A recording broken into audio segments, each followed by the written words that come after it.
The gravel shifts underfoot as two boys in their late preteens push through the bushes that cover the forest's edge. One wore a light brown jacket and dark cargo pants and a cap with the logo of his favorite soccer team on it. The other boy, who was a few months older, wore a dark blue hunter's jacket with tight blue jeans and hiking shoes, his black hair waving freely in the breeze. Man, did you see that thing by the river? It was huge. The boy with the cap, Marceau Gassner, makes his way into the small town they were staying in for the next year. The two of them have been friends since they were born, as their parents were longtime friends that grew up here, managing to stay in touch for years. They eventually reunited in an apartment building where the two boys have been since. But their unruliness led to them getting sent here for the next year in hopes of teaching them some kind of discipline. Marceau looks at his friend. Think it was a wolf? Or a bear cub? Could have been a lion for all I care. The other boy, Goran Sutcliffe, replies bitterly. This place sucks. Dude, we saw a bloodthirsty animal and you say that? Come on. Show me it tearing a rabbit apart, and I will, he retorts, kicking a pebble. You've seen one big ball of fur, you've seen them all. Oh, it's gore you want to see then. Yeah. Marceau looks at his friend with a knowing smile. Check it.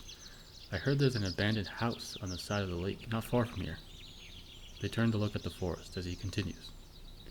It's supposed to be haunted or cursed or something like that. A place like that's gotta have a mangled body or two inside, right? Definitely. Or bones and skulls and stuff like that. Goran smiles mischievously at his friend. Checking out a place like that beats another boring nature walk. Right? The two of them turn back towards the town and make their way to Marceau's aunt and uncle's place. So, after class tomorrow, we'll enter the forest on that side of the town. He points to the east-facing side, and circle around to the lake once we're sure no one can see us. Works for me. They reach the front porch where the door opens.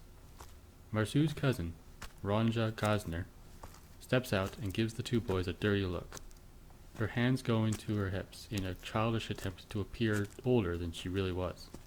At 13, she was only a year older than them, but would often scold the two of them whenever they did something wrong or broke the rules. Look, who finally decided to come home? I was beginning to think a bear got you two. Yeah, I'd prefer that to your nagging, cuz.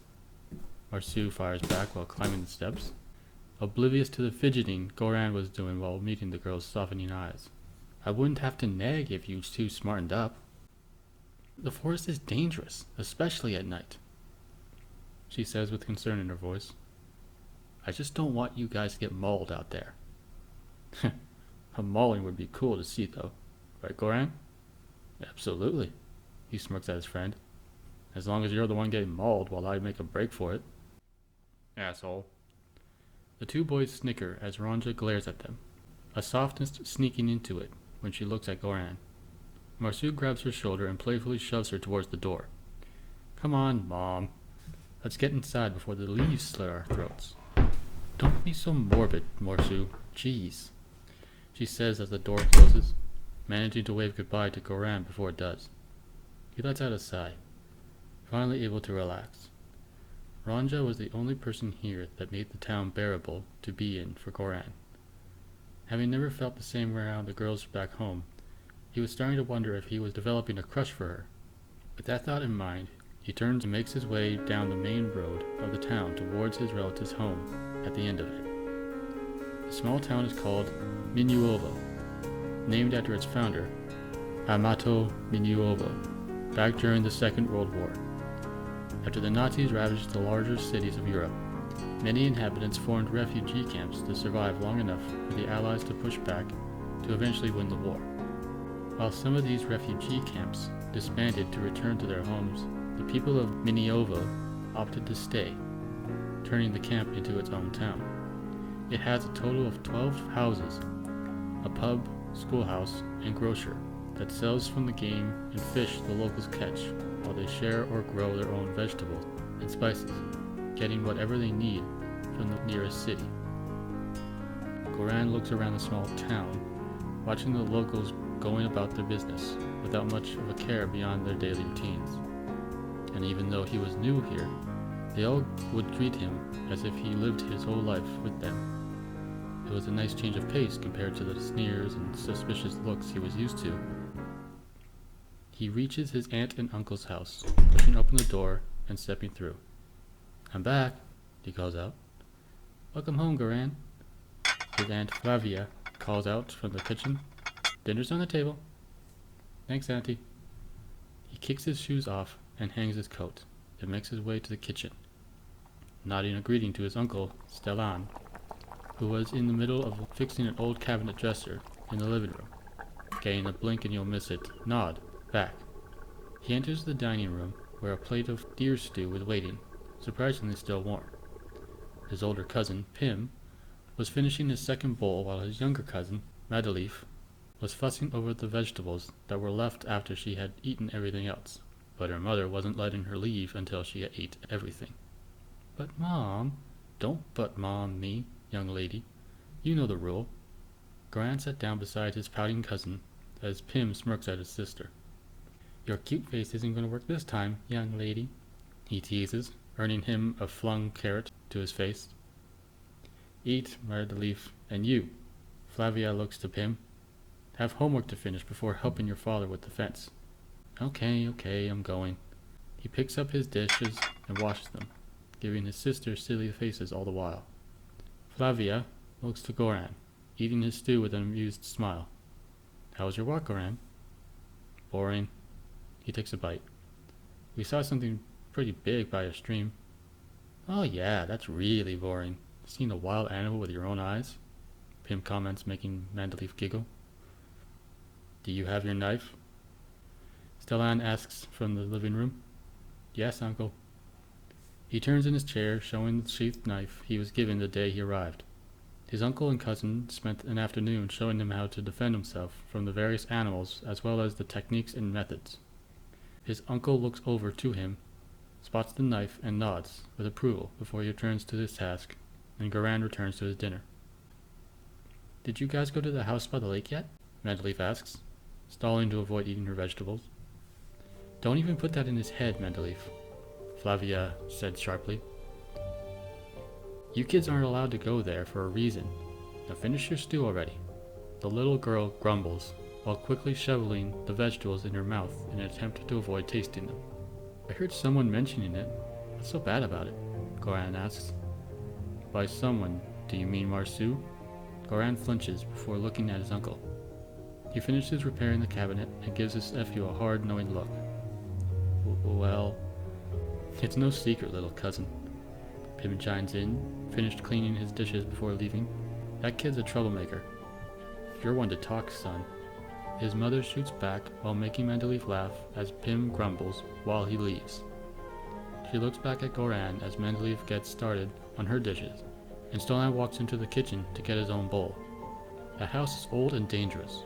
Wolves have made it their den, and will kill you kids if you go anywhere near it. "Really? I've never heard wolves doing something like that," Goran said. "I thought they avoided anything man-made." "Normally," Stellan replies, sitting down with his bowl as Madeleine runs off to her room. "But these wolves aren't normal.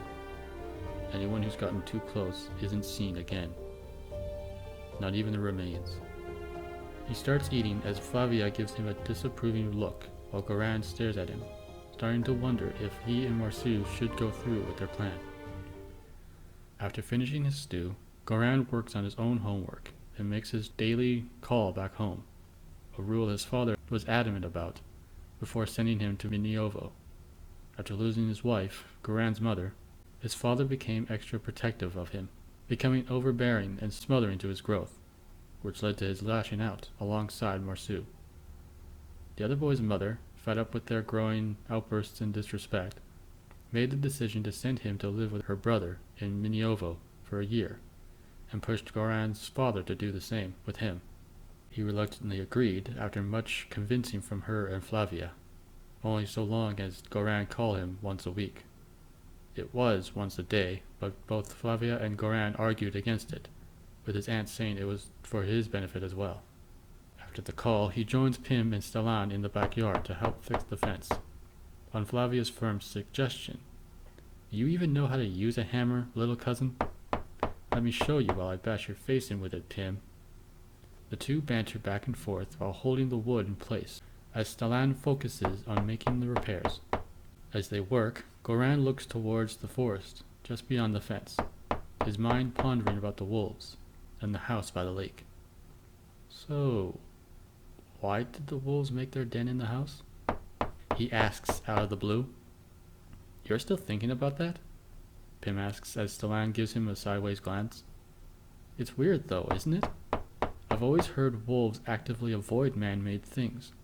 Why make a den in one?" "It's because the house is cursed, and the wolves are a part of it," his cousin tells him plainly with no hint of sarcasm or humor. "You can't be serious." Pim looks at him, his expression unchanging. "It's the truth." Goran looks to his uncle, surprise written all over his face. Long before this town was founded, there was a graveyard, Bainwood Grove Cemetery. The city used it for generations, until it was discovered the grave's keeper was using the bodies for necromancies and dark rituals. Goran stares in disgust at the thought of such a thing. The gravekeeper was put to death, and the graveyard and those within were moved to the outskirts of the city. He finishes with a series of hammer hits hitting the nail into place. "That's horrible, but where does the curse come in?"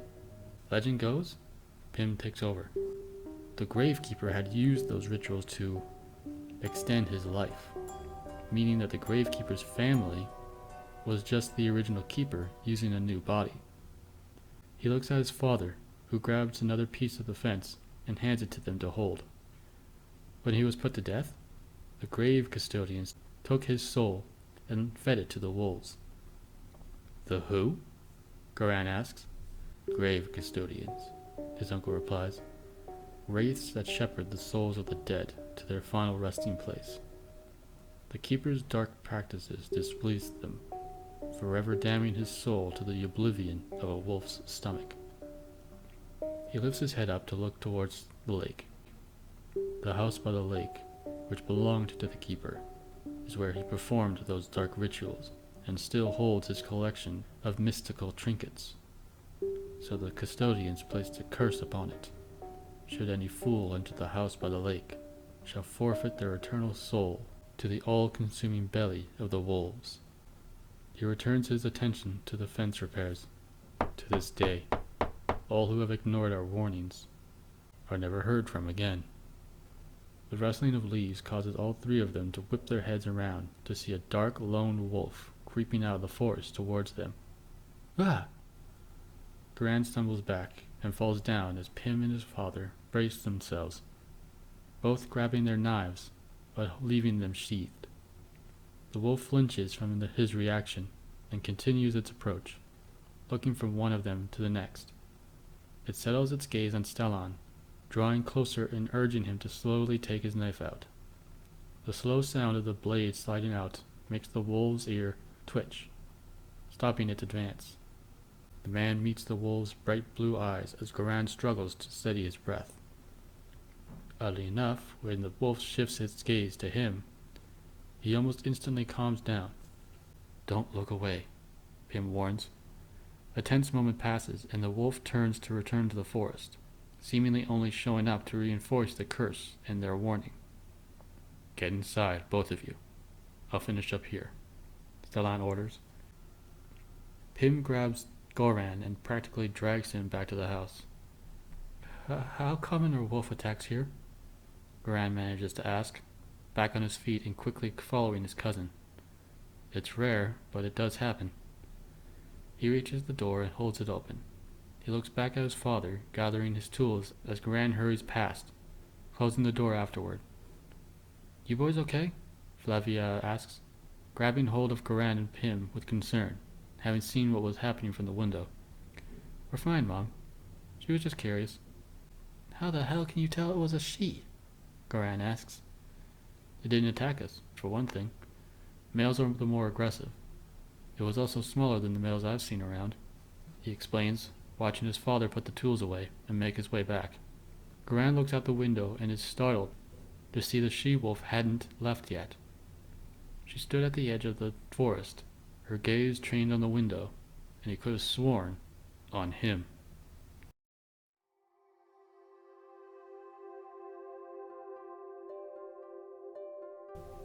The morning came, and Goran is on his way to school with Mandalif beside him. The brief encounter with the wolf still plaguing his mind, even as Marceau shoves him upon joining their group, along with Ranja. Jeez, dude. Tough time sleeping last night? Something like that. What happened? Ranja asks, concern in her voice. The wolf showed up while Goran was helping Pim and Daddy fix our fence, Mandalif says, giving Goran a sad look. She got pretty close to Daddy, too. Seriously? Marceau nearly shouts with excitement. Man, I wish I was there. What was it like, being up close and... Goran? Marceau and the girls stop as Goran looks through the space between two houses they were passing, stopping in his tracks as he spots the same wolf seemingly stalking him. The other three spot her, making the girls nervous while Marceau gets more excited. Oh my god! Is that the same wolf? He starts towards it, and Ranja grabs his arm, stopping him.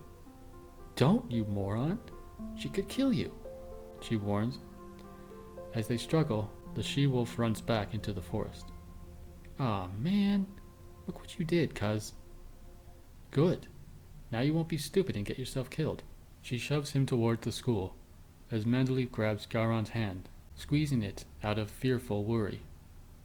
She's not really after you, is she? Goran couldn't answer because he wasn't entirely sure if the animal really was after him. As the day went on, Goran, Mandalif, and their friends would spot the wolf gazing at him. The girls brought the teacher's attention to it, as this was abnormal behavior for the local wolves to be stalking someone while they were in the town. Their teacher contacted one of the hunters to drive it away, and telling them all to return home immediately after school. As the end bell rang, the children pour out of the schoolhouse. Goran, Marceau, and the girls looked to see the hunter patrolling the edge of the forest, ensuring the wolf was gone. Well, that sucks. The first exciting thing that happened since we got here, and you girls have to make a big deal out of it. Are you serious? Ranja snaps back. That wolf was stalking Goran. You're really okay with that? We've got our knives. The two of us could have handled one wolf. He looked at Goran. Am I right? Probably. You see? Ranja glares at Goran as he continues. But a whole pack? Yeah, no thanks. She sighs in relief as Marceau turns on his friend. But there's something about that wolf, and I gotta know what it is. He drops his bag and books it towards the forest, with Marceau quickly on his heels. Wait! Idiots! Ranja growls while grabbing Mandalif and running back home, the two of them screaming for their parents' help. Holy shit, Goran. We are going to be in so much shit, Marceau shouts as they barrel through the branches and bushes. You didn't have to come, he shouts over his shoulder. Ride or die, dude. Besides, I want to see this cursed house too. They slow down as the top of the house comes into view through the trees. How'd you learn it was cursed? Goran asks. My uncle said he'd beat my ass if I ever thought about checking it out. You're a great liar then. More like he's full of shit. They snicker together as the house by the lake comes into view. Holy shit, look how old it is. He picks up the pace, leading Goran out of the forest and into an open area. This must have been where the graveyard was, Goran guesses as they walk through it. Funny, I would have thought roots and weeds would have grown around here by now. Maybe the wolves eat them, Marceau jokes, laughing aloud. I'm starting to wonder if it's actually real, Goran admits as they leave the empty area and climb the stairs to the building. Really? Why? That wolf, man. As soon as I looked into her eyes, it was like, I don't know, something familiar was looking back at me. Keep it together, Goran, or you might turn into a wolf whisperer soon. He smirks as the two look at the old, almost ancient-looking structure before them. It was a run-of-the-mill two-story wooden house with a patio in the front and a large deck in the back that led towards the docks where the remains of a sailboat rested on the beach beside them. Now, I believe that a curse was keeping this thing standing. Just look at it. Things should have caved in centuries ago. As he lays his hand on the door, a deep growl reaches their ears, making them tense and reach for their knives. Right, wasn't this house supposed to be a wolf's den? Goran asks, looking around, unable to find any. That's the story. But how? He gives the door a firm push, showing it was shut tight. This door won't open without turning the knob. How do the wolves get in and out? The back door? Let's find out. Marceau grabs the handle and turns it, the growls turning into sharp barks and snarls. Goran looks to see the she-wolf finally step out of the woods, eyeing him with apparent pleading eyes as the other boy throws the door open, letting them in. Oh, God, that's rank, he groans. The two boys pinch their noses as they step into the main lobby. The staircase to the second floor right before them, a hallway to the back of the house beside that, and the living room to their left, where it was a complete mess of books, knocked over furniture, and many, many jars full and smashed. The gravekeeper's rituals and trinkets, Goran says in disgusted amazement, his eyes going over the drawn ritual circles and human bones littered about. His eyes come to a stop upon a wolf's head, fastened to a trophy plaque that lay haphazardly on the ground near the entrance they just came through. What do you think any of this is worth? Marceau asks, looking over the grotesque things hanging on the walls and the many sealed jars that stand on the shelves still, his excited eyes coming to a stop on a uniquely designed dagger. Its handle had the appearance of bones, while the blade was jagged, broken, and covered in a slimy substance. How should I know? I'm not a collector. Goran found himself staring at the same she-wolf from before, amazed it hadn't made a single sound before snarling at the two of them. Her eyes no longer soothing him. They were furious. Marceau? Dude, you need to check out this blade. It's... The barking of the she-wolf startles him, making his hand brush against the blade, cutting him. Ah! He grabs his hand as the wolf charges Goran. He draws his knife while kicking the wolf's head trophy at her, distracting her enough to back towards Marceau. The kick results in a cut on his shin that immediately starts to throb as the wolf continues its assault. The boys push over a shelf before running to the hallway. The fear of the wolf, along with the pain from their cuts, drove the two boys to run in different directions, too distracted to check if the other boy was following. Marceau runs out through the back door, slamming it open as he goes. A sudden burning stab shot through his arm, making him flinch. In that moment, he trips over a bucket, crashing through the rotten fence, and falls through the decrepit dock and into the shallow lake. Marceau! Goran shouts as he limps through the door. The sound of the crushing and splash instantly telling him his friend was not behind him, and most likely drowning. The snarling of the she-wolf makes him stumble down the front steps, the burning pain from his cut flaring out and spreading quickly throughout his body. His breath is caught in his throat, his body burning from the inside, and the wolf appearing at the door. She charges at him, his fear and regret melting away, consumed by the growing heat and pain. The wolf lunges at him, and with a guttural roar of defiance, Goran turns and swats the wolf, his hand smacking her shoulder and knocking her through the deck railing, crashing into the wall with a thud. What? Was all he manages to say before screams of agonizing pain escape his jaws. The sounds of bones pop and crack fill the air as his body rapidly grows taller and bigger, tearing up his clothes and shoes in the process. His eyes full of fear and confusion, weep openly as fur grows throughout. His jaw pushes out of his face to form a wolf's muzzle, his ears growing and changing, his legs folding into that of an animal's, as a tail creeps out from his tailbone. The she-wolf shakes herself from the splinters and debris before stumbling to the edge of the porch, her eyes falling upon the creature before her. Taking the appearance of a burly bipedal wolf, Goran slowly rises to his full height of 6.5 feet tall as his transformation reaches its conclusion. The boy had become a werewolf. "Hey, Goran, Marceau, get your asses over here now!" Both Goran and the she-wolf whip their heads towards the voice. She doesn't hesitate, leaping at Goran and biting down onto his arm, dragging him to the ground with a snarl. Goran roars in pain, then grabs her in his free claw, throwing her with ease toward the trees beside the empty space, the same direction the voice came from. Goran moves, faster than something his size should move, as the crunching of the man's footsteps stop. Soon enough, the beast spots him, wearing camo-themed hunter's clothes, brandishing a hunter's rifle with expert skill. "Kids, please tell me you're not..." "The fuck?" The hunter screams, spotting Goran's hulking form through the trees. He takes a step, sending the man into a panic, and fires a shot at him. The bullet catches Goran in the shoulder.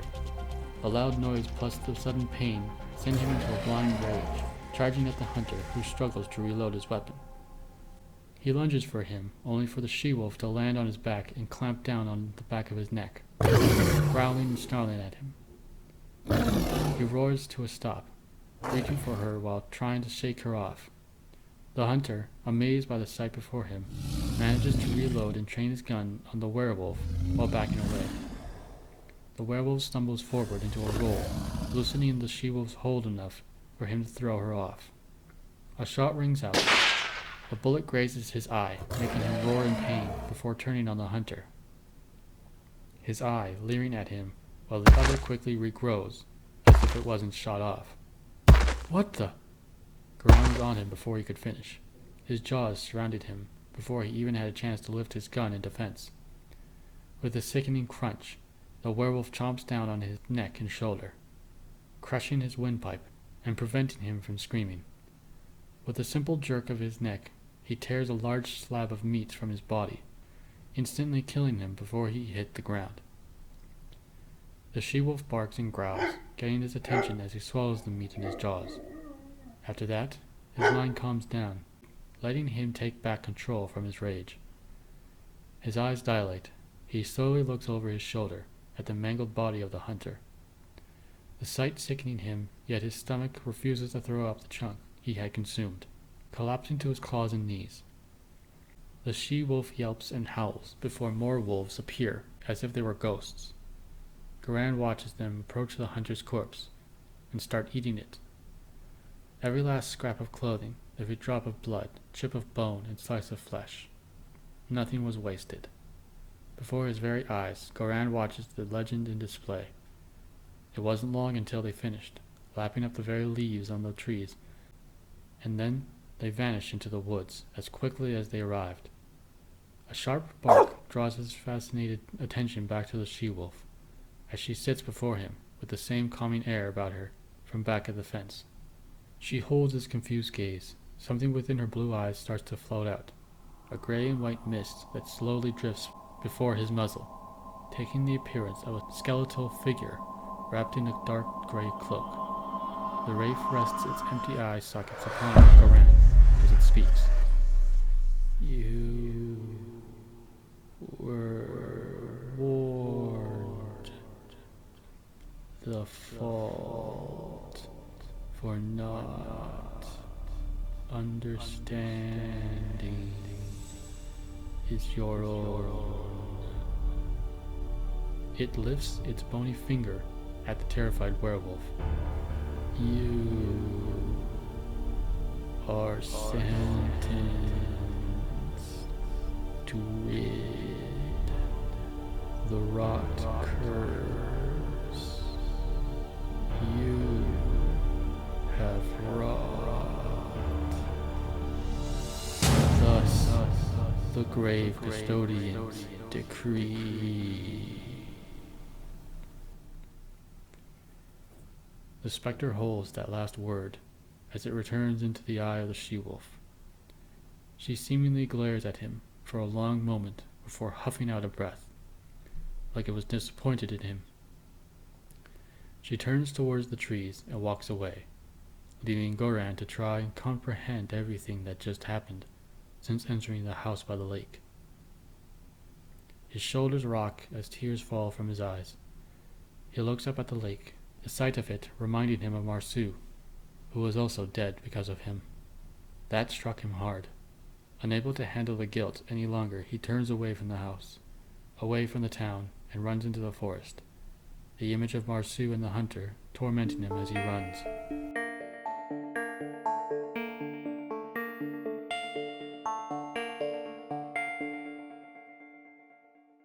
Ah! Marceau croaks out, breaking through the surface of the lake, his arms flailing around in a panic, trying to keep from drowning. But to his surprise, the cold that ran deep through his body was still present. The phantom sensation of water in his throat was still there as it trickles out of his mouth. His gag reflex was gone, and his breathing. "What the hell?" he croaks out, his voice hoarse and gravelly, like his neighbor back home who had been smoking their whole lives, resulting in throat cancer. What's happening?" he says in a voice he didn't recognize. "Why can't I breathe?" He reaches up to his throat. His eyes dilate and widen, the phantom feeling of rotten flesh, with holes and loose, flabby skin dance across his fingers. Ah! He splashes through the water, holding his hands before him, finally getting a good look at them. They were sickly and decaying. The spot he had cut himself with the dagger, an infectious gaping gash that oozed pus and disease. But the thing that was freaking him out the most was the lack of feeling throughout his body. Feeling of pain or discomfort or sickness. All he could feel was the water around his ankles. Not the cold or the wetness, just something pressing against him. He examines his body, quickly noting a sickly green ooze flowing from his legs into the water, slowly spreading outward. But before that, Marceau manages to catch a glimpse of his reflection in the water. He looks just like a zombie. Ah! He howls in horror, splashing out of the water and towards the trees, the sickly green ooze dripping behind him as he goes. "Goran! Goran! Help me!" he bellows out, entering the forest. Any living thing that could move scatters, from the birds to the insects. Even the flies fled from his presence, for as simple as they are, even the simple fly has its version of survival instincts. He watches and listens to the forest come alive with movement, as everything scatters away from him. "What is even happening right now?" he asks, leaning against a tree to steady himself. The contact spreading the ooze into the tree, almost instantly causing rot to eat through the bark until the weight of itself smushes the rotten part, bringing the whole tree down into the empty space. Marceau watched in disgust, fascination. The rot that remained on the stump of the fallen tree continues to slowly spread downward, much like the rot in the fallen tree. "What the crap?" He looks at his hand with the infectious wound. "Am I actually cursed?" A low growl cuts through his confused mind. He whips his head around to see 3 wolves silently stepping out of the forest, like ghosts that had no physical presence. "Oh, fuck! Leave me alone, you fucking mutts!" he screams out, his gravelly voice making him even more agitated. Stumbling backwards, he trips and falls. One of the wolves capitalizes and charges him, jumping on his downed form and biting down hard on his arm. To his relief, it wasn't as painful as he knew it should be, but the wolf kept shaking it, making it difficult for him to throw the wolf off him. The other 2 wolves joined the first, biting down on his legs. intending on tearing the young undead boy apart. "Leave me alone!" he bellows out. He grabs the wolf at his arm by the neck with his infectious hand. Immediately the wolf stops shaking him and whimpers. Letting the arm go, Marceau and the other wolves watch as the rot quickly spreads throughout the wolf's body, until it too resembles a zombified wolf. The rot wolf turns on the other two and snarls deeply. They release their hold on Marceau's legs and back off, snarling back at it. The rot wolf climbs off the boy and stands its ground, snarling at them, while defending Marceau. He slowly leans up, amazement on his face at seeing his personal zombie wolf. "Holy shit! This is badass!" He gets to his feet and pets the rot wolf, its tail wagging but still focusing on the other anxious wolves. "Wait till you see this, Goran." A wicked idea flashes into his mind. Slowly, he turns his mischievous, almost crazed eyes at the other two wolves, his grotesque face twisting into a dark smile. "If having one is badass, then having my own pack is gonna get me that main character energy. No cap. Sick 'em, fam." The rot wolf lunges at the other two wolves, its jaws dripping with rot. One of them on instinct meets the challenge and collides with it, biting and clawing at its disease-ridden head. The rot wolf snaps its jaws around the attacking wolf's paw, making it yelp and whine as the rot spreads throughout its body. The third wolf barks and yelps as the two rot wolves turn on it, with sickening growls and snarls. Marceau grins at the lone wolf, running his hands over the furless backs of his rot wolves. "Goran is gonna flip when he sees this." The sun was beginning to set behind the houses on the other side of the street, from where Ranja sat. She and Mandaliev told their parents about Goran and Marceau, and just as she thought would happen, they were furious. Her father was halfway out the door before her mother practically told him to stop. The fear of the local legend surrounding the house by the lake ran deep with the townsfolk, and as much as she cared for the boys, she wasn't about to lose her husband. Stalan had agreed, though he was just as outraged as her father was. He wasn't about to risk anyone else going out even to look, but not her mother. She had gone and asked her neighbor, the same hunter that was asked to chase off the she-wolf thought to be stalking Goran, to at least check the wolves around the house. That was 10 minutes ago, and everyone was on edge, fearful that the two of them were dead. A shift of movement catches her attention. Ranja focuses on it and spots the same she-wolf making her way through the woods, walking away from the town. She grows angry. "Oh, I don't think so, bitch." She turns and quickly makes her way to her father's gun cabinet, grabbing his .44 revolver, and makes her way out the back, careful not to make a sound. She hurries around her neighbor's house before booking it across the street and into the woods beyond, driven by her anger, frustration, and regret for not doing more to stop her cousin and friend from running to their deaths. She looks around, trying to remember what little her neighbor had taught her about tracking before her mother put a stop to it, saying she wouldn't need to know. "Damn it, I can't have lost her already."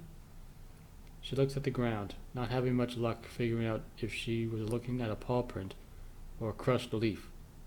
Creaks and snaps ring out around her, making Ranja brandish the gun, trying to imitate what she saw her father doing, scanning the area as fear began to replace her anger. "What am I doing? I should go back. I should..." She looks around to discover she was completely lost, making the mistake of not marking her route to find her way back. "Mommy, Daddy, anyone?" A loud snap, along with the ground rumbling, makes her whip around. Her eyes dilate to pinpoints upon seeing a large werewolf looking back at her. His own eyes widen with recognition and surprise. "Ah!" She screams before firing. A loud bang and powerful kickback, knocking her off her feet as the bullet misses Goran and gets embedded into a tree. She scrambles to her feet and runs away. It takes him a few seconds to process what had just happened. His nose suddenly picks up the scent of something foul, similar to what he smelt at the house, and it was coming from the direction Ranja just ran towards. He takes off after her, desperate not to lose another friend. The sound of the approaching beast brought Ranja to tears as she crashes through the bushes blindly. Marceau! Goran! Help me! Please, The ground slopes under her feet, making the girl tumble down a ditch, her knees slamming against the thick roots at the bottom. She screams in pain, grasping her twisted and bruised knee as the gun lays an arm's length away. She holds her injured knee against her body, unable to stop her tears from flowing. I want to go home. Please, I don't want to die. The bushes above her shake, drawing her attention towards it. She suddenly realizes she wasn't holding the gun, spotting it just within reach. But before she reaches for it, 2 wolves push through the bushes, snarling at her. She gasps at the sight of the grotesque rot wolves before her, rot and pus dripping from their bellies as disease-ridden saliva flows out their jaws. Despite her fear, she picks up the gun and shoots at both of them, the bullets blowing off rotten parts of their skulls, and little else. The recoils made her body shake, forcing her to stop shooting after 3, leaving her with 2 shots left. She stares at the 2 rotten wolves as they move to rush her. The only thing running through her mind at that moment was how she never got to tell Goran he was cute. The 2 wolves lunge at her, only for them to suddenly stop before their paws even touched her. With a loud roaring heave, Goran throws the 2 of them through the air before crashing against 2 thick tree trunks. The sound of their spines snapping upon impact echoed throughout the area, making Ranja flinch with disgust. Their bodies land with a thud at the foot of their respective trees. Goran lets out a vicious roar that makes the girl shut her eyes and cover her ears in a vain attempt to block out the bone-rattling noise. Once he was done, Goran turns to look at Ranja, who slowly looks back, seeing something like relief in the beast's eyes. The sound of squishing flesh and snapping bone gets both of them to look back towards the rot wolves as they climb back up to their paws, unaware their spines were severed in half. Goran growls low while crouching down, bringing his massive arms to his side, ready to swipe with them. The wolves circle around Goran in opposite directions, making him creep closer towards the ditch Ranja was still in. His eyes flicking from one to the other as snarls roll out of his jaws. He looks to the one on his left. The right one barrels through the low bushes and rushes for Ranja. As she sucks in a breath to scream, Goran slams his claw down on its head. The second rot wolf capitalizes by charging at his back the second he took his eyes off it. In an amazing feat of speed, Goran twists his body, dragging the creature in his claw across the dirt, and slams it into the other rot wolf. Multiple bones snap as he proceeds to bludgeon one wolf with the body of the other, stopping only once both zombified creatures were broken piles of rotten flesh and bone that were unable to move. Ranja stares at the werewolf before her, dropping the mangled mess that was one of the rot wolves before turning to look at her. The foliage rustles as wolves suddenly emerge from around them and begin consuming the remains of the rot wolves. Though she couldn't see them doing it, she couldn't avoid listening to them tearing flesh and crunching bones. All the while, the werewolf remained still, his eyes not once drifting away from her. One of the wolves suddenly appears beside her, intending on consuming her. Before she even registers this happening, Goran was there. He slams his claw down on the threatening wolf, his other claw digging into the tree she was sitting under, while his body looms over hers, as if to shield her from anything that would threaten her.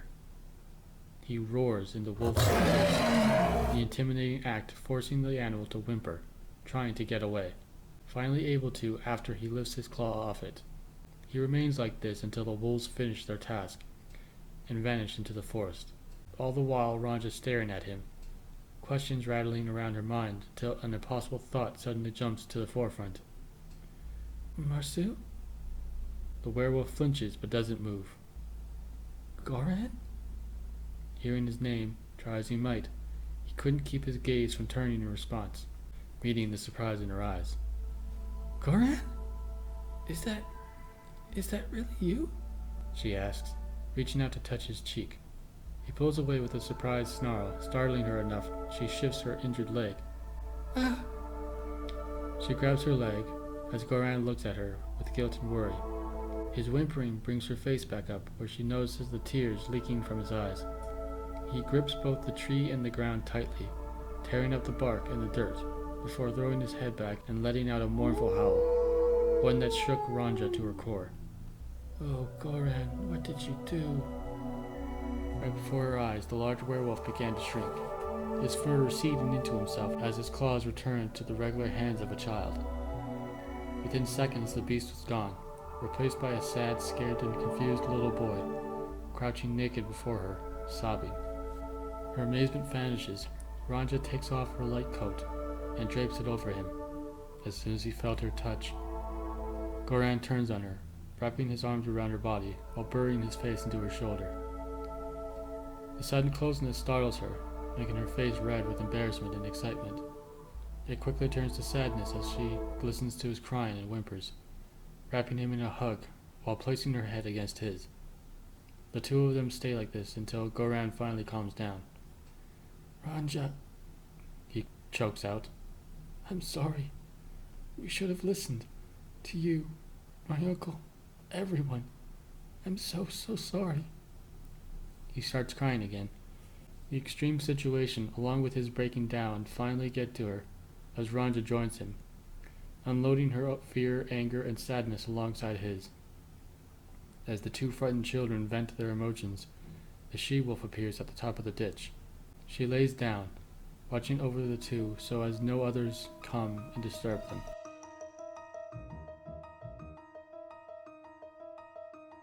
The sun set behind Minuovo, its glow shrinking away as the children steadily return to their homes for the night.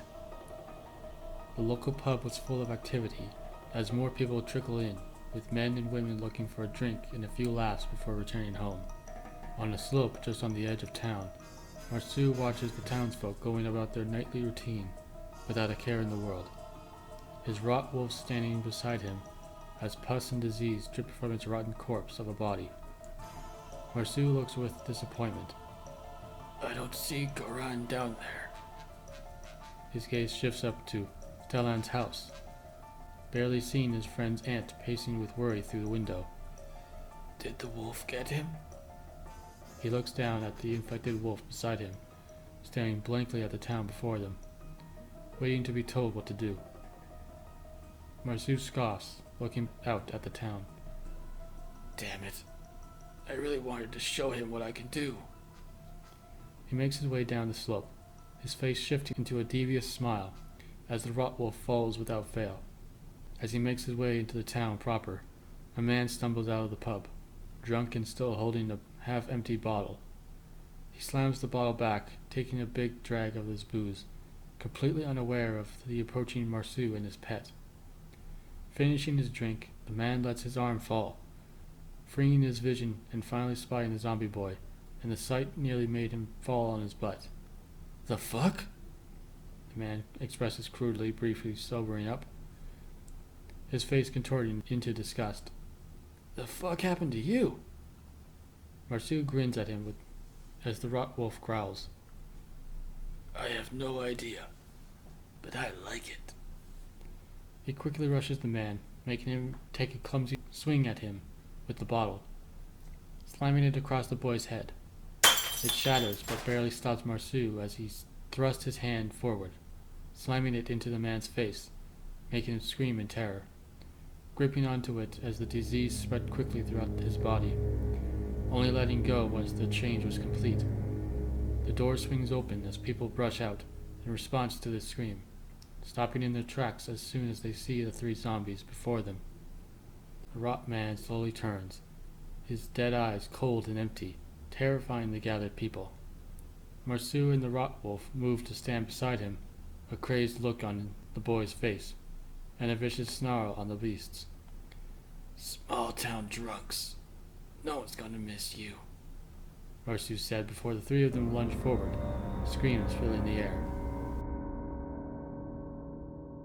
Fucking brats. Ignore our rules, corrupt our daughter. Rick Gassner fumes as he grabs his rifle before making his way to the front door. His wife, Barb Gassner, sitting on the couch while on the phone with Flavia, as tears run down her face, having no idea where Ranja or the boys or the hunter were. Rick reaches the door, scowling. "When I find them, I'm tanning their asses, so help me." He throws open the door and flinches as Marceau is standing right there. "Jesus, boy," he shouts, taking a step back from him. "Where the hell?" He starts to say, but drags off upon getting a better look at his nephew. His grip on the rifle tightening as Barb slowly rises from the couch, staring at them. "Marceau," Rick says slowly, "where's Ranja and Goran?" As he asks the question, Rick slowly moves his gun's muzzle towards Marceau. "Ranja's missing?" His gravelly voice startling both his uncle and aunt. "Huh. I'm sure she'll turn up sooner or later," he replies nonchalantly. He takes a step forward and Rick brandishes his rifle, aiming for the boy's head. "Rick, what are you doing? Put the gun down!" Barb shouts, Flavia's faint and frightened voice coming through her phone. "Run, Barb, now!" Rick fires a rifle, blowing a chunk of his nephew's head off and knocking him to the ground. Barb screams while dropping the phone as Flavia shouts through it. As he reloads for another shot, the two of them are frozen stiff as they watch Marceau slowly climb back up to his feet, a sickly smile growing across his mutilated face. "As for Goran," he says, a crazed look growing in his eyes, "he's wolf chow." The zombie boy rushes Rick. He reloads and fires with expert skill, blowing off the boy's leg, but only after he was in motion, doing little to stop him from colliding with the man. Marceau grabs the rifle while thrusting his free hand to his uncle's throat, the rot quickly spreading. Barb screams in horror as Rick becomes a zombie right before her eyes, fleeing to the side door to escape her mad nephew. She slams through the side door, running for Stellan and Flavia's house, but stops in her tracks. The townsfolk were all infected, from the eldest retired farmer to the youngest child, all shuffling about the main street. Even the animals were not spared this gruesome fate. The sound of a gravelly moan makes her whip her head around to see one of her neighbors about to touch her. She screams, backpedaling away from them, and falling to the ground as her zombie neighbor reaches for her. Suddenly, their body gets jerked towards the house as a thump sound follows. She looks to see them pinned to the house by a crossbow bolt. "Move, Barb!" She rushes to her feet, focus on Stellan and Pim, moving towards her. The older man shooting down a rock-infected animal, about to pounce on her, as Pim reloads his crossbow. "What the fuck is happening here?" Pim shouts as Barb moves behind them, finished reloading. "It's Marceau," Barb tells them. "I don't know how, but he's the one doing this." "How do you know?" Pim asks, shooting another townsfolk in the leg, making them stumble into infected kids, as Stellan shoots the rock wolf circling around them. "He did something to Rick. Made him... Oh God, Rick!" Her scream gets Stellan and Pim to look at her house, just as Rick shuffles out the front door, another rot-infested zombie. "Oh shit!" Pim finishes reloading and aims at the approaching zombified Rick, shooting him in the head, as the three of them slowly backing up towards Stellan's house. "Rick, no!" Barb shouts, grabbing her arms around herself as tears flow from her eyes. "Don't worry, Auntie." The three of them watch with horror as Marceau shoves Rick aside and making him stumble to the ground, the boy's head and leg completely regrown. "He just needs a sec, then he'll be back on his feet again," he explains with his gravelly voice. "Holy shit. Marceau, is that really you?" Pim asks, the disbelief in his voice hard to miss. He continues while reloading his crossbow. "The fuck happened to you, kid?" Stellan stares at Marceau, his gun trained on the slowly approaching rot-infected townsfolk. "You boys went into the house by the lake, didn't you?" he growls out. Barb gasps as his son glares at the boy. Got it in one, boomer, he replies as Rick climbs to his feet, while the other townsfolk move on the three of them. Since you're so smart, any idea what that place did to me? He asks with genuine curiosity. Back to the house, now! Stellan orders, turning around and shooting a rot zombie in the leg, blowing it off as he leads Pim and Barb to his house. Oh wow, an old fart that doesn't have all the answers. So there is such a thing. Go figure. Marceau comments snidely. He makes his way to the front door of the Villalobos household, leaving his mob of rot zombies watching with a sick glee as they burst through the door and slam it shut behind them. The boy chuckles deeply as he approaches the door. Really? Newsflash, fam. There's no safe place in the zombie apoca. He reaches for the door, only for a sharp burning pain to shoot through him. Ah! The fuck? He shouts, that being the first time he felt pain since changing. Listen to me, Marceau, Stellan shouts from the other side of the door. You've been cursed with the Wrath Plague, a mystic rot distilled through thousands of graves and aged over hundreds of generations by the mad gravekeeper necromancer. If we don't remove the curse from you and all that you've infected, then all on earth will die. Marceau looks at his hand where the rot entered his body. Wrath Plague, huh? Straight up, that is the most metal thing I've ever heard. I like it. Stellan slams his fist against the door. This isn't a trifle matter, boy. Let me remove the curse now, or your soul will be lost. Whatever you say, old man. But I like this Wrath Plague. He turns from the door towards the direction of the house by the lake and smiles. I wonder what other mystic crap that place will give me. Don't be stupid, Marceau, Pim shouts. What about your parents or Ranja? Barb pleads. Do you really want to do this to them too? Sorry, Auntie, but I couldn't give two shits about you, them, or anyone. I can finally do whatever I want, and there's not a goddamn thing you can do to stop me. With that, he makes his way through his mob of rot zombies and back towards the house by the lake.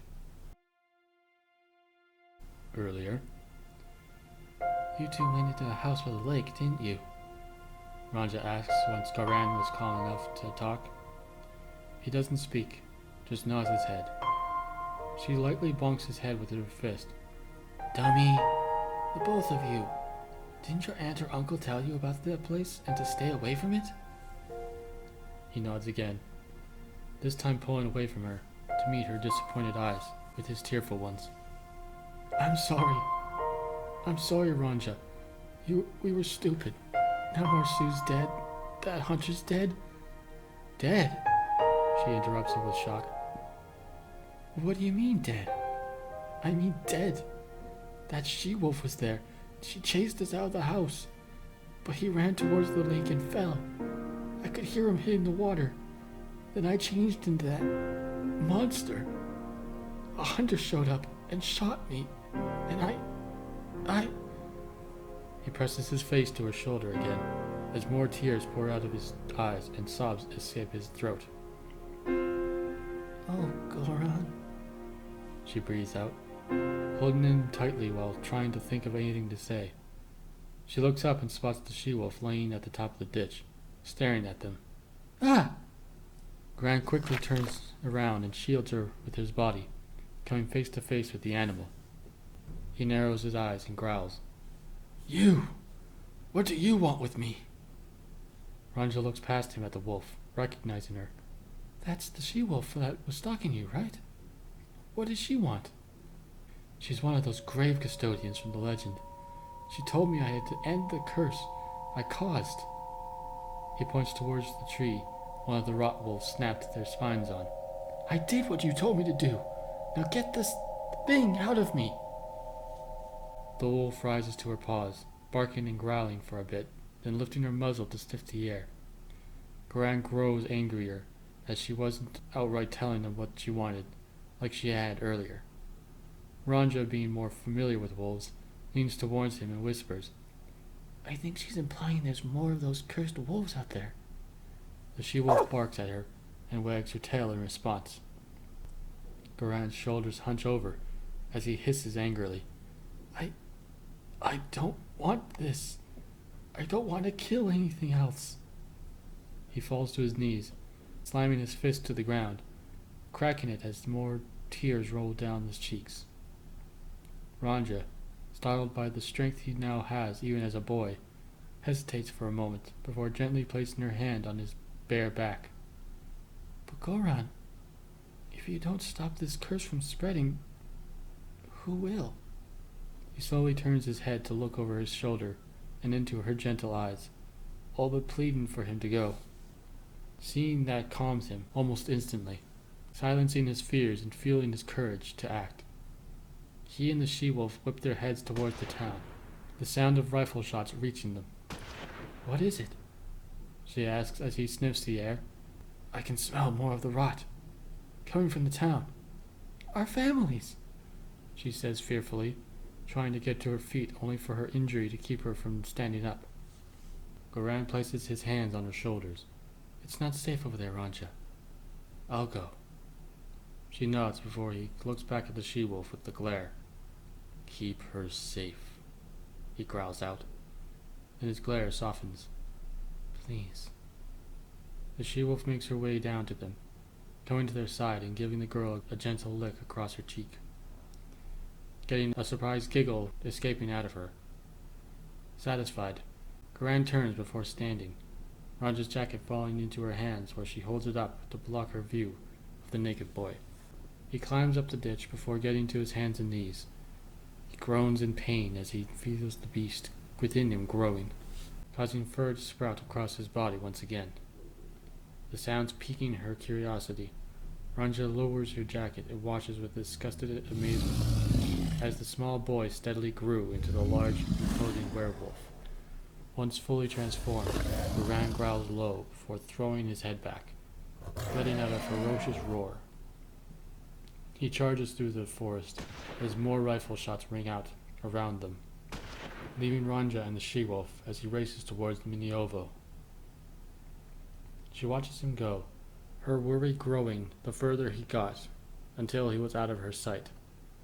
She turns to look at the she-wolf beside her.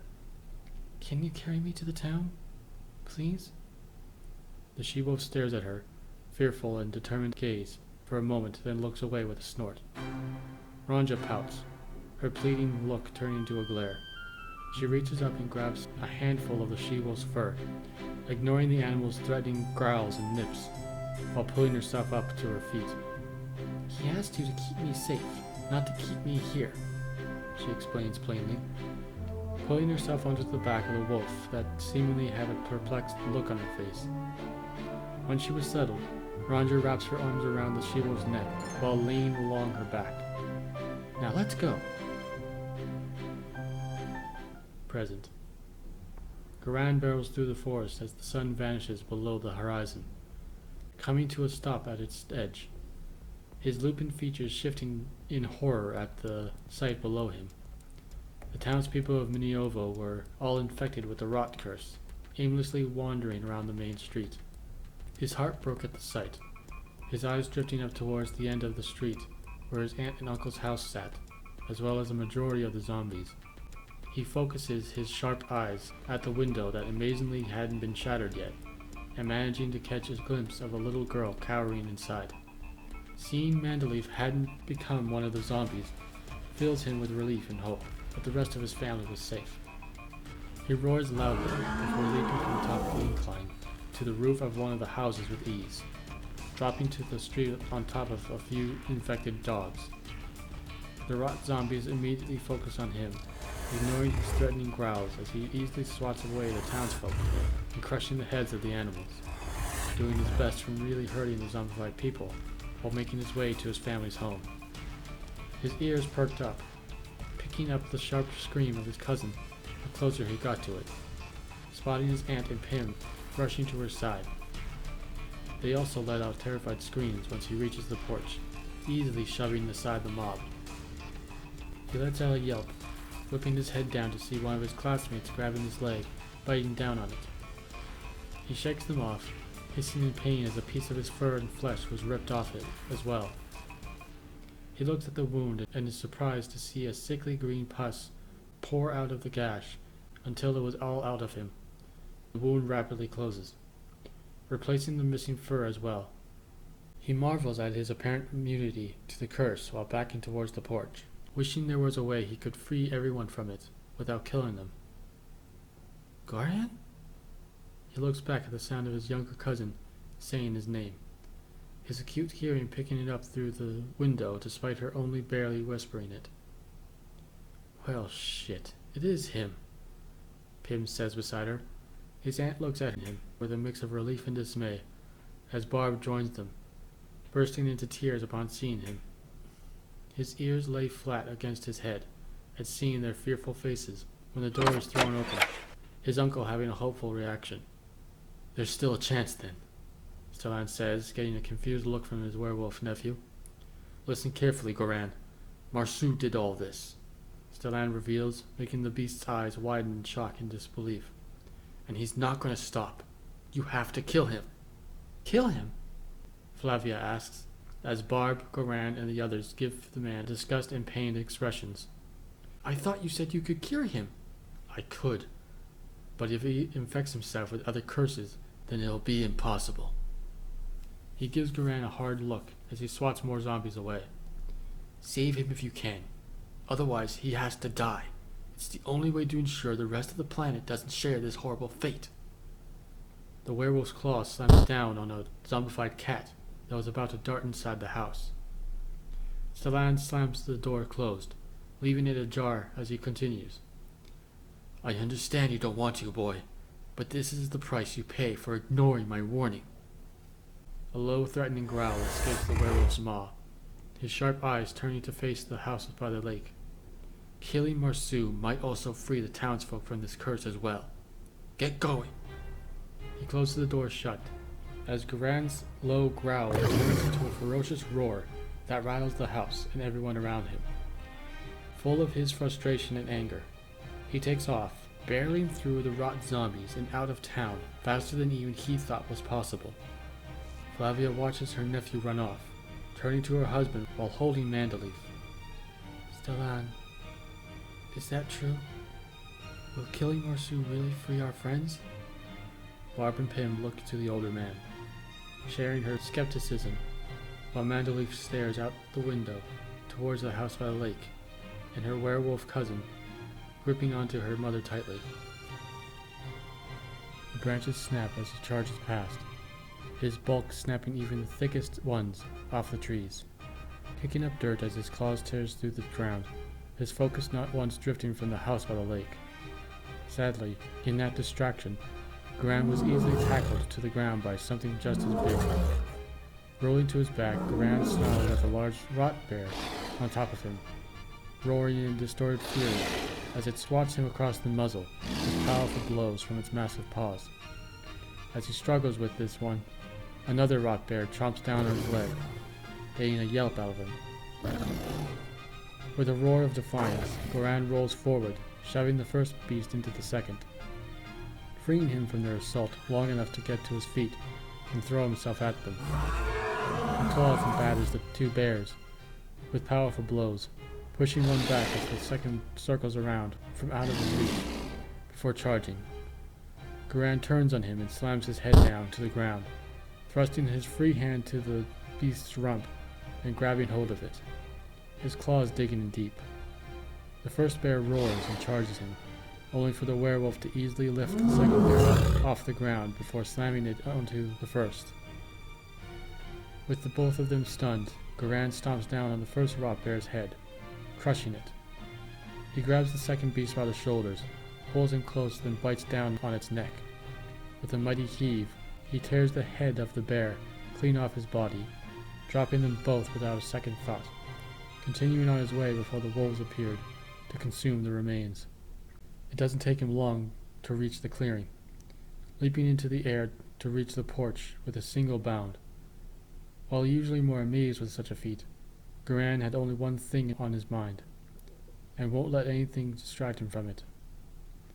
The porch creaks under his weight, as he sticks his head through the front door, following the scent of rot that had fading traces of Marceau mixed in. Seeing the hallway causes him to briefly think back to that moment, fleeing for their lives without realizing their fates were sealed by that point. He shakes his head before picking up the trail, along with a greater concentration of rot. He circles around the building and is dumbstruck at the sight of the lake, a swampy body of rot and decay that covers the entirety of the lake. As he examines the sickly, tarnished water, his eyes catch sight of the one responsible for it all. Wow, didn't even realize I infected the lake. Marceau says, looking out at the bubbly sickness that was the lake, holding the same dagger that had cut him. Oh well. He turns around. It was bound to. He immediately spots Goran's werewolf frame looming in the rising moonlight as he stood at the other end of the dock, his harsh eyes glaring at the thing that was once his best friend. Marceau takes a step back, frightened, nearly falling into the lake again. What the hell? His gravelly voice carrying no small amount of fear within. The drastic change to it shook Goran as he slowly makes his way towards him. Despite that, Marceau manages to make out the beast's eyes, recognizing them. Wait. His eyes widen with surprise and excitement. No. Goran? Is that you? The werewolf gives a low growl and nods, continuing his approach. Holy shit, dude. Look at you. Jeez, my guy, look at us. We got superpowers now. How boss is that? He cheers, throwing his arms around, the dagger in his hand dripping with rot and sickness with every wave. His excitement infuriates Goran as he approaches, but not because of what he's done to the townsfolk. He was angry at not being able to share in his friend's excitement. Back before they came to Minuovo, the two of them would dream of getting powers and being able to do anything the superheroes from the movies and games could do. The complete freedom that came with such a thing. But his power led to the death of a man, and it was clear Marceau wasn't going to show any restraint with his powers either. As he nears his once best friend, he couldn't keep a few tears from escaping his eyes. Hey, let's check out that house again, Marceau suggests, making his way towards Goran, oblivious to his friend's intentions, while waving around the dagger. I found the dagger that turned me into this, so we should be able to find the thing that... He moves to walk around Goran, only for his hulking form to step in his way. turned you. He slowly looks up to meet Goran's hard look and low growling. Into this. He meets the werewolf in his eyes, his grip on the dagger tightening. Come on, man, it's me. Goran takes a step, forcing Marceau to back up, slowly brandishing the dagger. Seriously? You're gonna choose a bunch of backwater hicks over your best friend? Goran takes a step towards him, his lips pulling back to bare his fangs, growling at the smaller boy. Got nothing to say? He shouts, stepping backwards, his glare never drifting away from the beast's eyes. Typical. Always the silent treatment with you. Making me drag a conversation out of you. Our whole lives. They were nearing the other side of the dock as Goran reaches his clawed hands towards Marceau. Fine. You want to be a dog on the leash? Then try this. The sickly water explodes from both sides of the dock as 3 rot-infested pythons burst out of the water and coil around Goran's bulky body. He roars in surprise and defiance, trying to tear them off, but his assault left him open for Marceau to rush past him and deliver a strong kick to the back of his knee, bringing the werewolf down to his level. They lock eyes for a split second before Marceau punches him across the muzzle.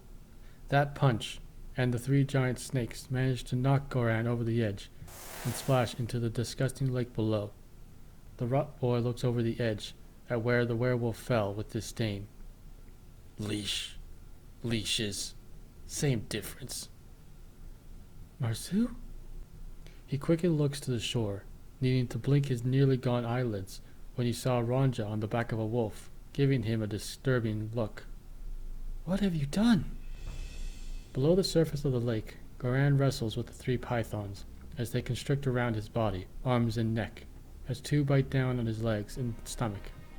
He roars in pain, ready to swallow the disgusting water while trying to force his way out of their grip, to no avail. In his peripheral, he catches the approach of 2 rock gators and comes up with a terrible idea. When the gators got close enough, he forces his arm towards them, along with the body of a python. The gator bites down on the appendage, severing the snake in half, while latching onto his arm. With one of the pythons no longer constricting around him, Goran roars as he grabs the gator and uses it to knock the second gator away, while dazing the other 2 pythons. Back on the docks, Marceau slowly approaches Ronja. Hey, cuz. Your dad was looking for you, BT dubs. The she-wolf snarls while backpedaling as Marceau approaches. Jesus, Marceau. Look at yourself. You're a monster. Ronja shouts from on top of the wolf. What have you done to my home? To our family? Whatever the fuck I want, cuz. He shouts before charging at the 2 of them. The she-wolf turns and bolts away, only for more rot-infected creatures to crawl out of their hiding places to bar their way. The she-wolf snarls and barks at them, as Ronja turns to see her cousin fast approaching. Without thinking about it, she pulls out her father's revolver and shoots at him, managing to hit him in the spine. His legs give out from under him, crashing to the ground, as the infected animals force the 2 of them back towards the recovering Marceau, laughing as his spine is quickly repaired. He laughs maniacally while standing back up, watching the 2 of them getting closer. Like father, like daughter, Ronja, he says while brandishing the dagger. You should have been a hunter. The 2 of them meet the other's eyes, defiance filling both their glares. A geyser shoots out of the lake, drawing everyone's attention to the airborne werewolf, carrying a large rock gator over his shoulder. The she-wolf slips past Marceau as his attention was on Goran. His eyes dilate before attempting to run, but was unable to avoid the thrown gator crashing into him, carrying him into a few of the infected creatures and knocking them all down in comedic fashion. Goran lands on the sunken boat, destroying it, before making his way to the she-wolf, growling threateningly low while giving both of them a sharp look. Ronja meets his eyes without batting an eye. Don't you start, Goran. You said to stay safe, not to stay put. His eyes shift to disbelief, looking at the she-wolf, who simply shrugs her shoulders in response. For fuck's sakes, Goran! The 3 of them watch as Marceau and his rot-infected animals approach them. Why are you trying so hard for a town you haven't spent 3 months in? He shouts, gripping the dagger tightly, the fluids releasing more of its plague the tighter he squeezes. Does it matter? Ronja shouts back. He has family in there. You have family there. And even if he didn't, what you're doing is wrong. I don't have to listen to you anymore, Ronja. I don't have to listen to anyone. I have power now, which means I can do whatever I want. He plunges the dagger into his own chest, piercing his heart. Ronja screams at the sight, her hands covering her mouth, as Goran charges him with a roar. The rot-infected animals throw themselves at the charging werewolf, stalling the beast, as Marceau draws the rot that had spread through the ground and surrounding animals into himself. Goran easily swats the animals away and nearly reaches Marceau when the croc snaps down on his foot. He boots the animal off, and when he turns to swipe at the zombie boy, he gets a fist to his face. The hit staggers him back enough to get a better look at what it was that hit him. Marceau had quickly grown to be a few inches taller than him, but also bulkier. The dagger was nowhere to be seen as Marceau looks over his new body. Now this is more like it. Goran roars before charging at his former friend, tanking his thrown punch and colliding into him. Using his great strength, Goran carries Marceau into the woods, the 2 tumbling away deeper into it. Ronja and the she-wolf make their way to the house. Examining the once infected animals, they all lay strewn around where he once stood, no longer infected, but also very much dead. That's how he got so big. He took their sickness into himself, she says aloud before gasping upon realizing what he was truly capable of doing, whipping her head towards the town. If he gets back to Minuovo and does this to the townspeople, he'll kill them too. The she-wolf barks in understanding, making their way to the town with the fading hope there were any who were not infected.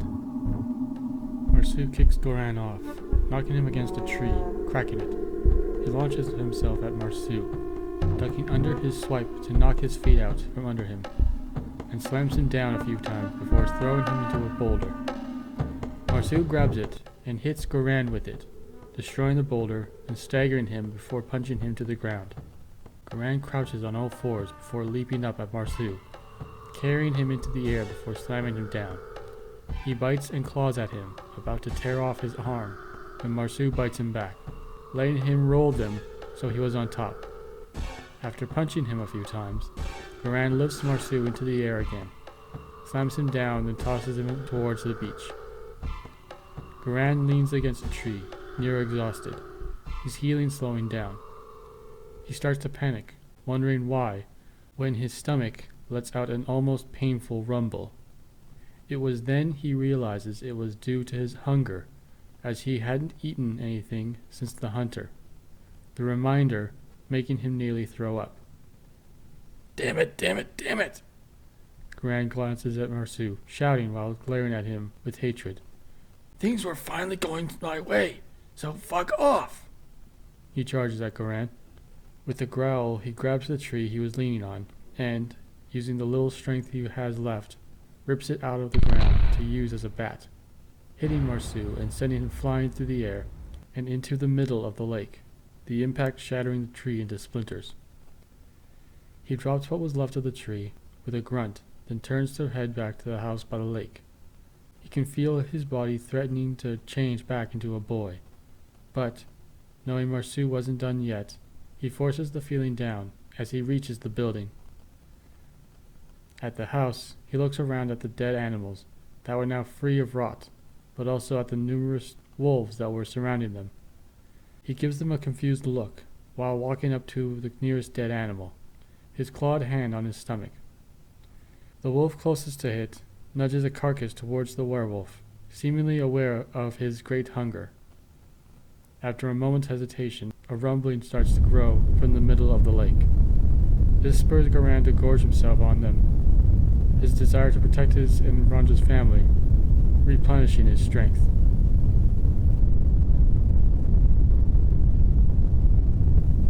Ranja and the she-wolf reached the edge of the town. Seeing what Marceau had done to her friends and neighbors broke her heart. She gasps, her hand covering her mouth in mortified shock upon seeing her father amongst them. "Oh, Daddy, no." She leans her head against the wolf's neck, getting a whimper from her. The wolf sniffs at the air, then looks out to the house on the end of the street, spotting Mandaleaf and Barb through the window. She snorts before beginning to circle around the town, giving the main street a wide berth. "Where are we going?" Ranja asks. She looks up and past the buildings, to Goran's family house, spotting his younger cousin. She smiles. "Survivors," she whispers, leaning against the she-wolf, letting her carry them around the buildings, to the back of the house. She manages to get a closer look of her father. The sight of him nearly made her break down right there. Thankful that none of the infected have made their way to the backyard yet, Ranja and the she-wolf slip through the broken part of the fence to the back door. She moves them to the window, and Ranja knocks. Through the window, she spots Flavia look, then rush over upon seeing her. She unlocks the door and throws it open. "Ranja!" she says quietly, nearly screaming at the sight of the she-wolf. "She's friendly, I promise," Ranja quickly tells her.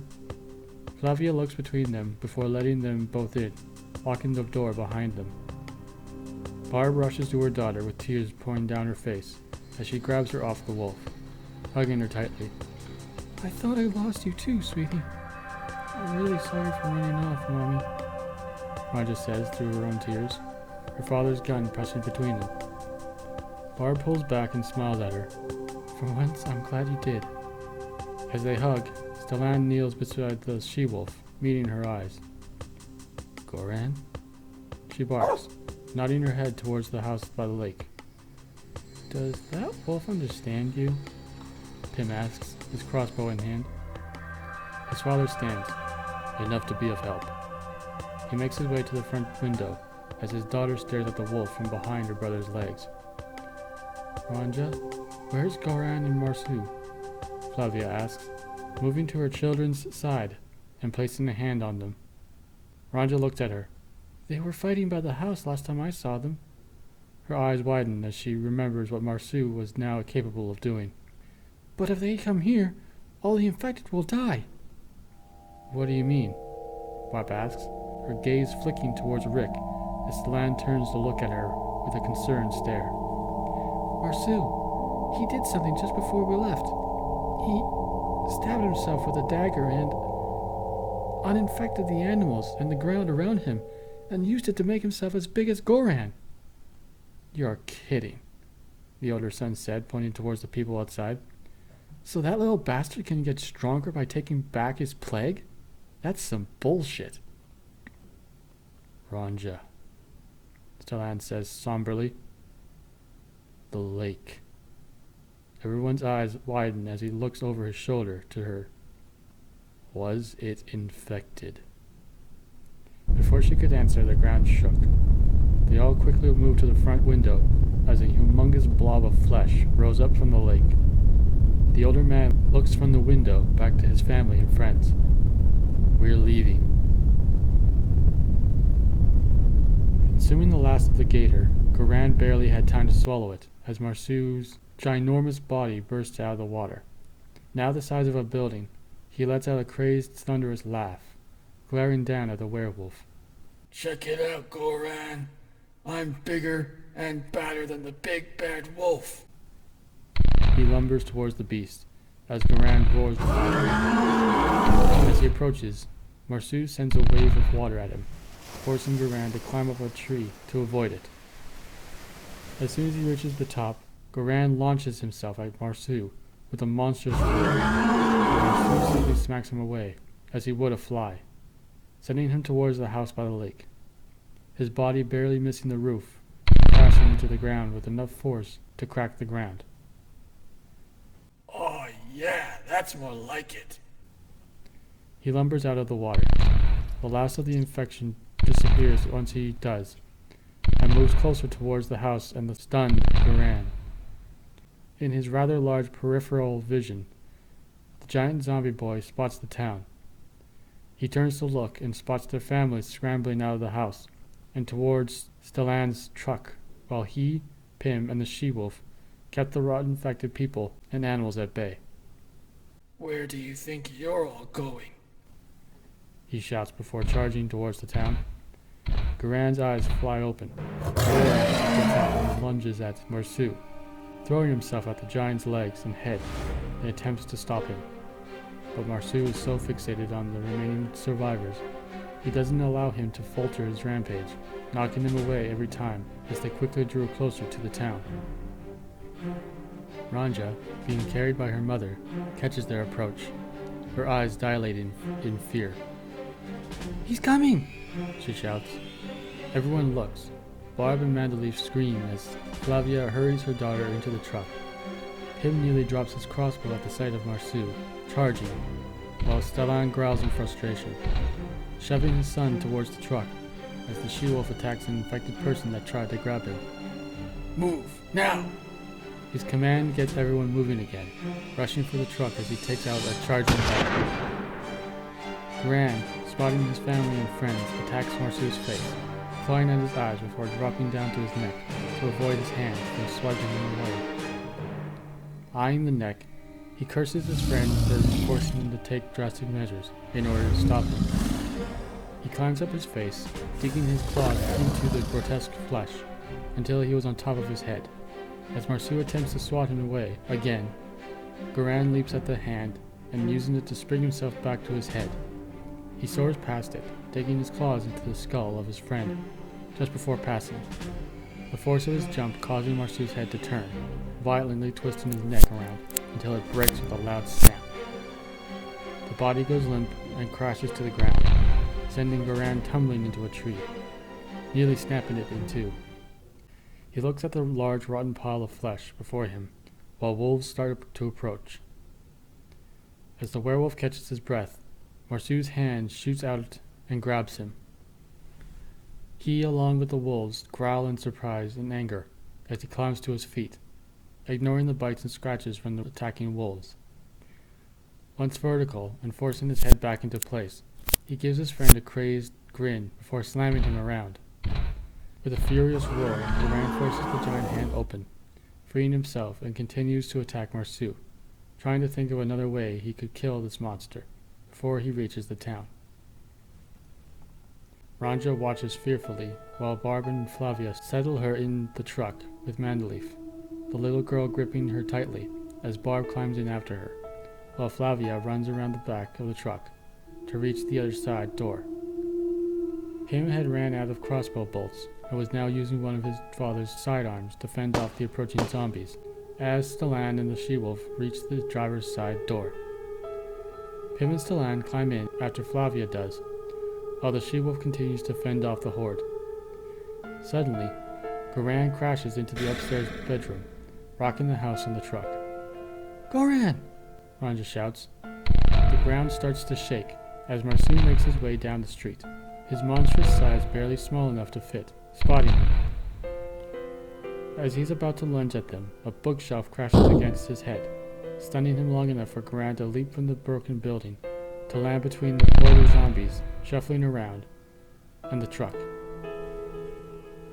Goran is panting heavily while looking at the she-wolf.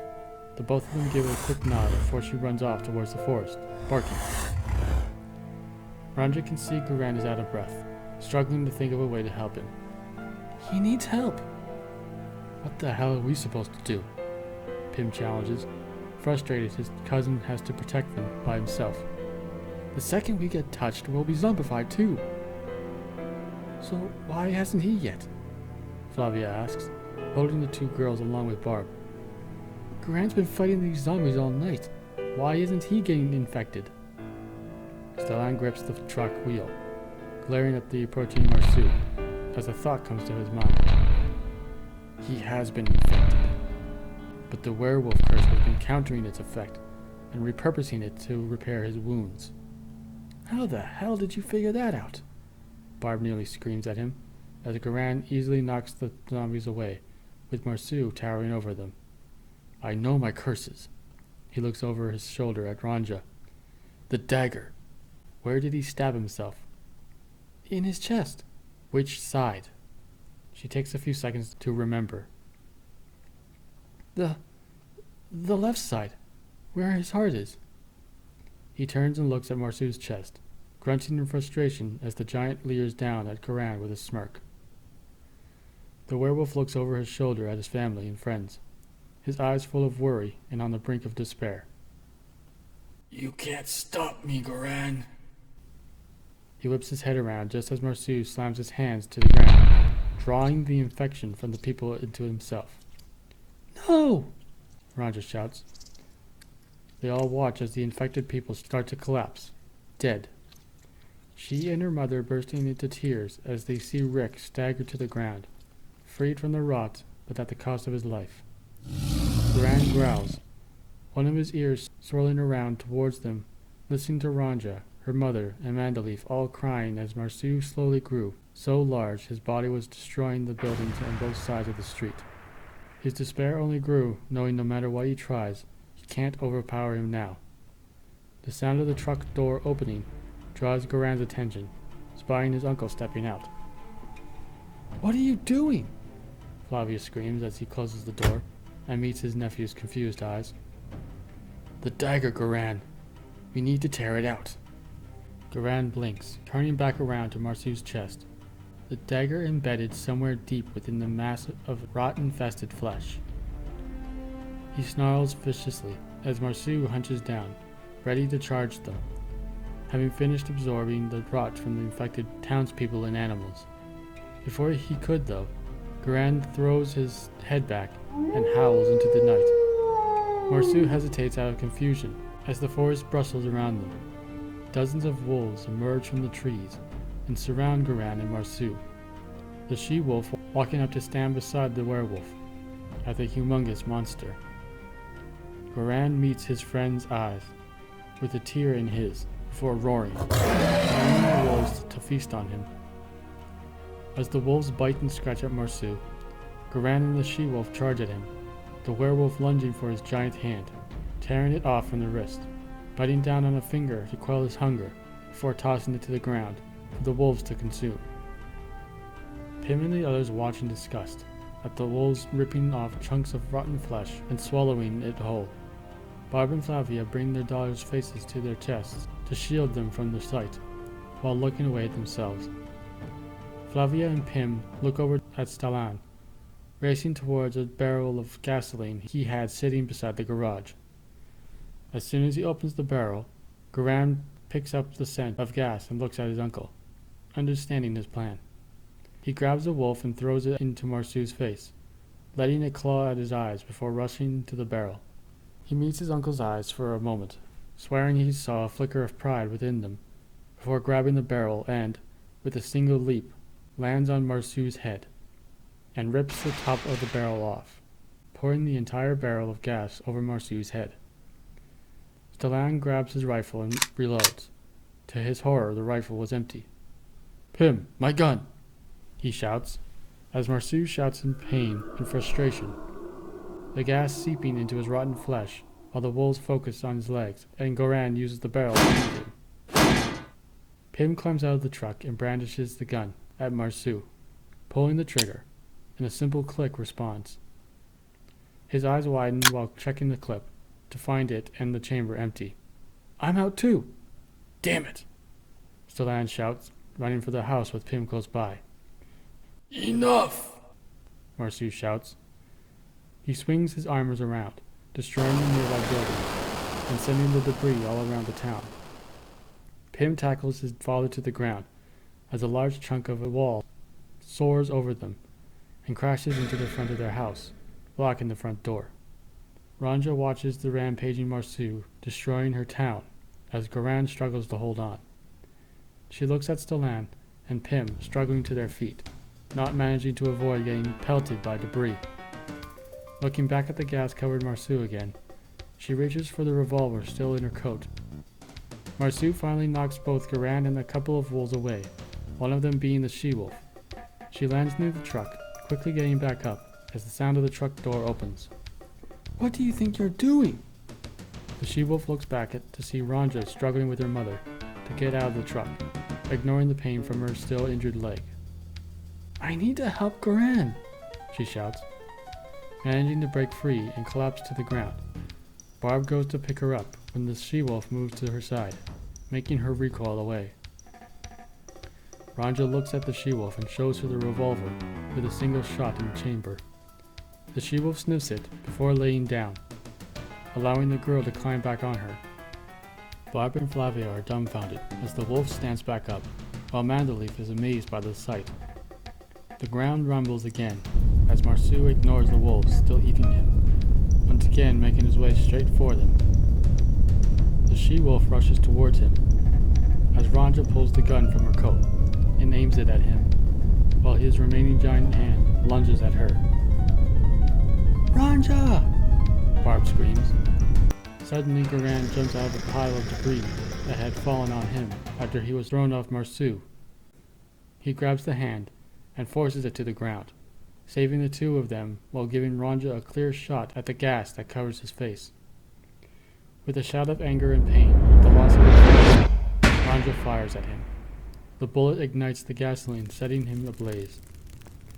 Marceau roars in pain and fury, flailing his free arm about as the fire quickly covers the upper part of his body, destroying the buildings and setting them on fire. Goran roars while tearing off the hand he held as the she-wolf carries Ranja back to the truck, just as Stalan helps his son into the truck. They watch as the werewolf leaps onto Marceau's burning chest and tear off chunks of flesh and bone until he spots the bony dagger protruding from the chest of Marceau's actual body. The zombie boy stares at his werewolf friend in horror as he grabs the dagger. He stares into his eyes with a scowl, then pulls the dagger out of him. No! Marceau shouts, as Goran leaps away from the burning monster, landing right in front of his uncle's destroyed house, watching the monster roaring and flailing around as the fire burns away his grotesque body. He looks at his uncle and snorts, tilting his head towards the exit road. Stellan nods as Barb closes the truck door, having grabbed Ranja off of the she-wolf. His uncle climbs into the truck and starts to drive them away.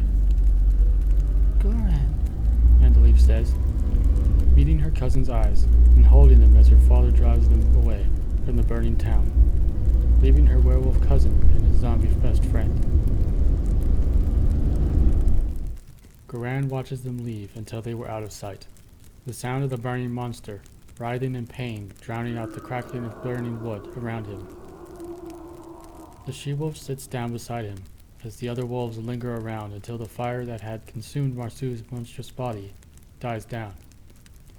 A few of them move in, eating the dead around him, as well as the charred remains of his flesh. Suddenly, Marceau bursts out in the middle of the burning flesh with a distorted scream of fury in his rotten boy body, knocking one of the wolves away, killing it. Goran growls as the she-wolf barks, while Marceau gets to his feet, the other wolves growling and barking as well. Why? He asks in his gravelly voice. Why did I become the monster? He glares at Goran, his eyes wanting to cry, but having lost the ability to do so. Goran shakes his head, before gesturing to himself. Marceau laughs harshly. Really? You think you're a monster? Goran nods as he and the she-wolf slowly approach him. At least you're not a walking fucking corpse. He staggers back a step as a few wolves nip at him. Call off your pets, he says as Goran moves to stand in front of him, the she-wolf circling around him while a snarl leaves her muzzle. Marceau looks up from her with a glare, the sound of Goran whimpering making him mad. What are you crying for? The wolves around him growl and continue to nip at him. Keep these fucks away from me. Goran grabs Marceau by his shoulders, forcing the other boy to look at him. His eyes widen with fear, understanding what was about to happen. You're gonna kill me? Just like that? He grabs the werewolf by his wrists and tries to free himself, yelling and screaming all the while. Goran and even the wolves watch silently, allowing the young, foolish boy the time he needs to accept the inevitability of his approaching end. Eventually, Marceau begins to weep tearlessly. I don't want to. I don't. Please, Goran, please don't kill me. Goran crouches down and hugs Marceau, holding his rotting body tightly against his own, whimpering all the while. The act reaches his friend, getting him to return the hug. He grabs onto his fur tightly, while pressing his face against his broad chest. They share this last moment as Goran places his clawed hand on his friend's head. With one swift motion, Goran snaps his neck before tearing it off his shoulders, letting his body collapse to the ground. The wolves quickly devour it in a frenzy as he stares at the dead head of his best friend, still in his hand. With tears in his eyes, Goran crushes Marceau's head, collapsing to his knees and resting his gore-covered hand on the ground.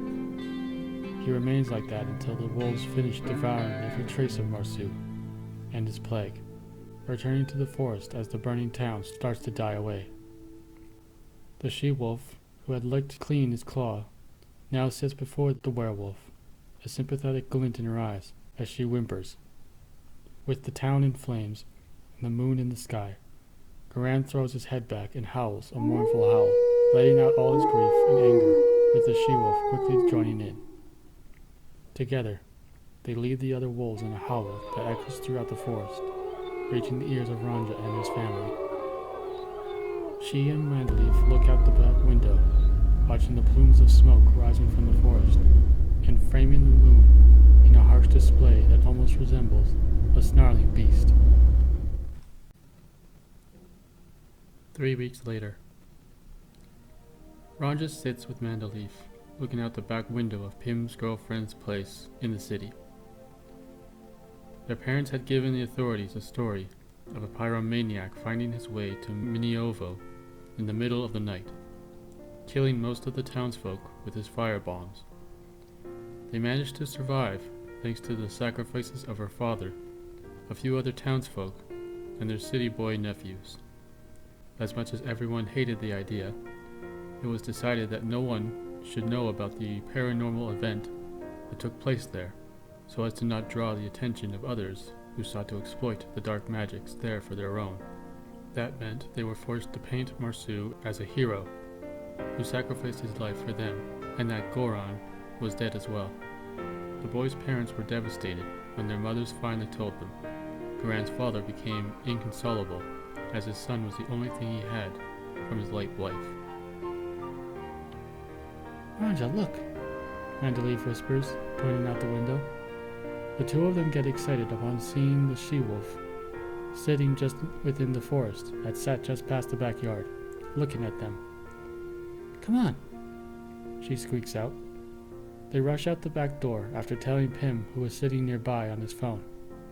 Once they were out of sight within the forest, the she-wolf steps out, as Goran, still in his werewolf form, shows himself.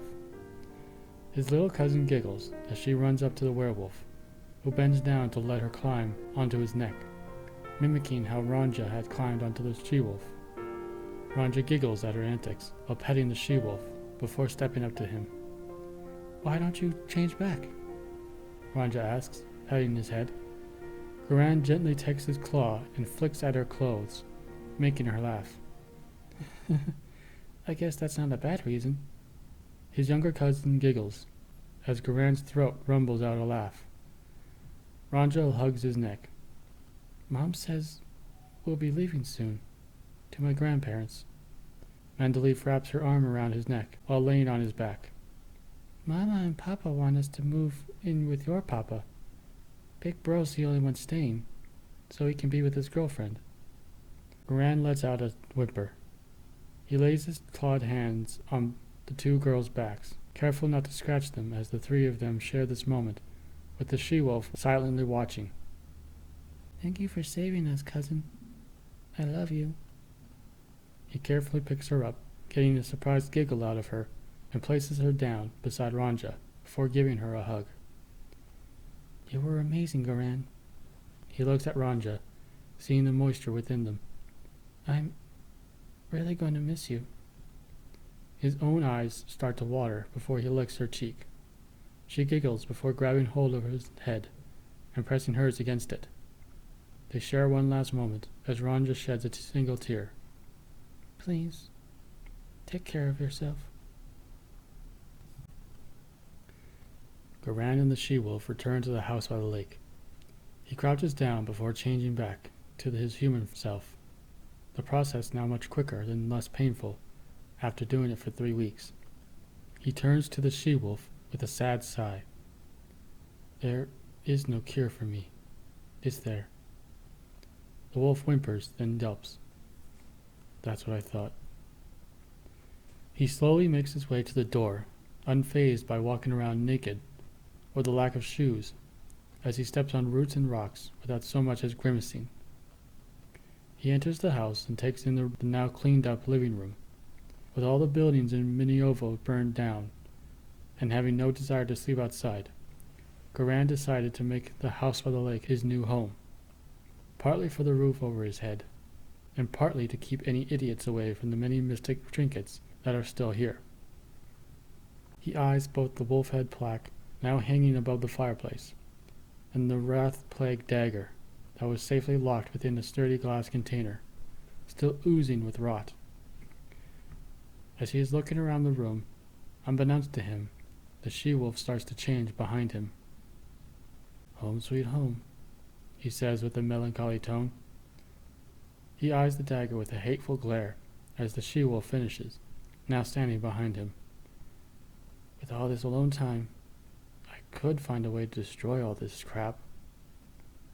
You're not alone. Goran's eyes widened before whipping around to see the last person he ever thought he'd ever see.